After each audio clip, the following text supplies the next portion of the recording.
हरारत गिर तामुल एक्ज़ोथर्मिक रिएक्शन।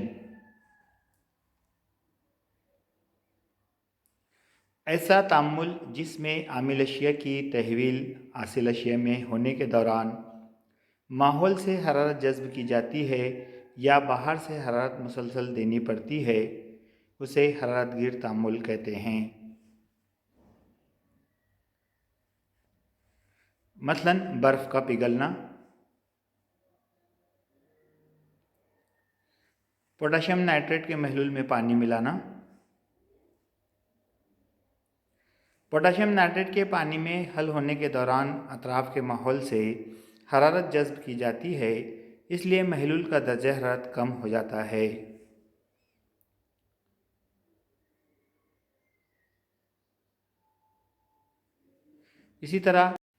इसी तरह कैल्शियम कार्बोनेट को गर्म करना।